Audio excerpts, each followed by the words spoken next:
Okay, so if you're a parent, you know the deal, right? On one hand, it's amazing watching your kids run around and explore, but on the other, there's that constant little voice in your head worrying about all the bumps and scrapes. Well, today we're going to talk all about that. We're diving into a guide for handling those super common kid injuries.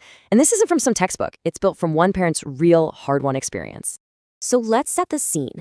Imagine it's a quiet afternoon, your little one is napping, everything's peaceful, and then thud.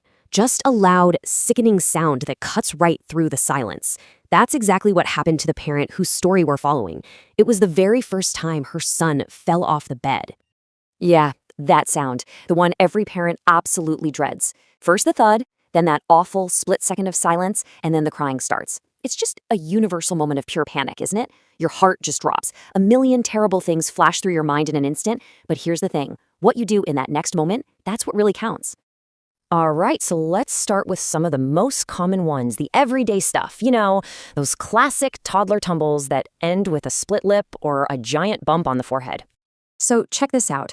In another story, her little boy took a fall, and this time he came up with blood coming from his mouth. Oh man, as a parent, seeing blood is it's instantly terrifying. But in that moment of total shock, her own mom, the grandma, was right there, and she knew exactly what to do. And get this, the remedy she used was so simple, kind of old school. Just a tiny bit of sugar put right on the cut in his mouth. I know, it sounds weird, right? But apparently the sugar helps the blood clot faster, which can stop the bleeding from a little cut on the lip or gum. It's a surprisingly handy little trick to know about. And this is such a great example of how much a quick response really matters. So let's go back to that first fall, the one off the bed. The little guy got a big, swollen bump. Now, if you do nothing, you're looking at a pretty nasty bruise. But if you grab an ice pack right away, you can seriously reduce that swelling and internal bleeding. It just helps the whole thing heal faster and, honestly, look a lot less terrifying. Okay, now we need to get a bit more serious. Because, let's be real, not all falls are the same. And a bump on the head, well, that can sometimes be a sign of something much more critical. This is where knowing what to watch for is absolutely everything. So here is the most important takeaway for head bumps. Even if your kid seems totally fine after they hit their head, they've stopped crying, they're playing again, you are not off the hook. Those next few hours are a crucial observation window. You can't just assume everything's okay. You have to become a bit of a detective. And these are the big red flags, the absolute non-negotiables. You need to be watching for vomiting. Any bleeding from the nose or ears, slurred speech, or if they're having a hard time talking at all. And this one is huge. Are they super drowsy, really hard to wake up, or did they lose consciousness, even for just a second?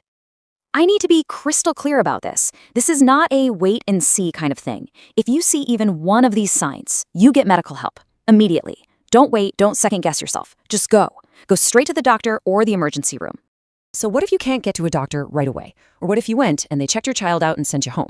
Well, the job isn't over. That detective work, it continues. You need to keep a really close eye on them for at least the next 48 hours, just watching for any of those signs to pop up. Of course, life with little ones isn't just about falling down, right? The house is basically an obstacle course for other kinds of accidents. So next, let's talk about the right way to handle two other really common ones, cuts and burns. When a kid gets a cut, what's our first instinct? Just grab whatever's nearby, a napkin, your shirt, and wipe it, right? But here's the thing, just grabbing any old cloth can actually introduce germs and lead to an infection. And all of a sudden, a small cut becomes a much bigger deal. So here's the proper way to do it. 3 simple steps. Step 1, wash the area really well with clean water. You gotta flush out all the dirt. Step 2, once it's clean, use a real antiseptic to disinfect the wound. And finally, step 3, put on a healing ointment to protect it. That's it. 3 easy steps that make a huge difference. Okay, this next story it's a tough one to hear, but it's so important. The parent we've been following was making dinner, and she put a hot griddle on the floor to cool down. And her little boy, just 1.5 years old, went over and touched it. The pain was so bad, he cried for a whole day. It's a powerful reminder of how fast and how bad a burn can be. See, unlike a cut that you can just wash out, a burn needs its own special kind of treatment, and you need that treatment ready to go the second it happens. This is one of those times where being prepared isn't just a nice idea, it's absolutely essential to reduce the pain and the damage. So the big takeaway here is you've got to be proactive. Next time you're at the doctor or the pharmacy, ask them to recommend a good burn ointment. The parent in our story, for example, was told to use one called Silverlight. So whatever your doctor says, the key is to buy it before an accident happens. Have it in your first aid kit, so it's there and ready to go in an instant. So we've heard these stories, right? The awful thud of a fall, the shock of seeing blood, the agony of a burn. What's the real lesson in all of this? Well, it's all about making a pretty big shift in how you think about these moments. Here's the simple truth. Children are going to fall. They're going to get hurt. It's just a fact.